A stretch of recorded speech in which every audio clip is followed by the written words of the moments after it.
સાહેબ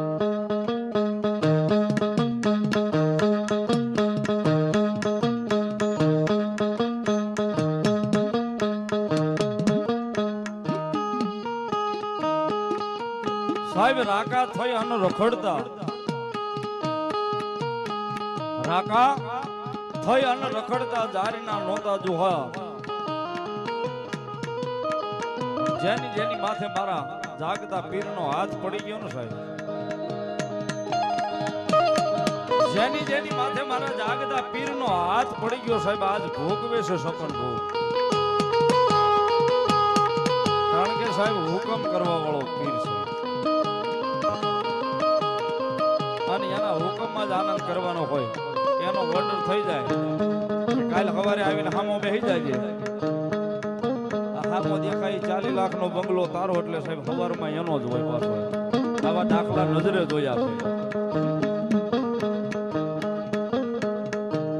કોઈ માણસ આવીને એમ કે જાગતા પીરની જગ્યા ક્યાં, જાગતા પીરના ભગતને અમારે મળવું છે, જાણીતા હોય અજાણ્યા હોય આવીને બેસી જાય ખામાં અને કે બાબા નામ સાંભળીને આવ્યા છો જાગતા પીર.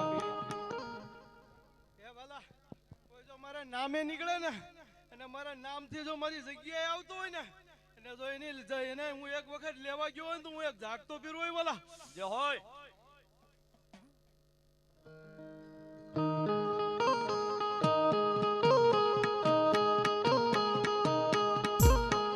એના ઘર સુધી પહોંચી જાય સાહેબ અને કે બાબા અમે 11 કે 51 દીકરીઓના લગ્ન કરીએ છીએ, અમારું આવું મોટું આયોજન છે, અમે આ અમારી પરિસ્થિતિ છે સાહેબ. આજ સુધી એકય જાગતા પીરની દરગાહ સુધી ઘર સુધી ક્યાં નેલી કોઈ નિરાશ પાછા નથી આવ્યા. કદાચ 51 દીકરીઓ પણ આવી હોય ને તો મારો જાગતો પીર એમ જ કે જાઓ પરણાઈ દો, જોવે એટલા ઘરેણા મારા હોય છે. ઈ જાગતો પીર સાહેબ બોલે ઈ થાય. અને એટલા માટે મારા જાગતા પીર માટે એક જ કડી મારે ગાવી છે ભાવથી, મને ગમે છે એટલા માટે. કારણ કે એ તો હુકમ વાળો છે સાહેબ, હુકમ કરી નીકળી જાય. બાકી કામ કરવું એ તો એના સેવકના હાથની મારી પાસે. ત્યારે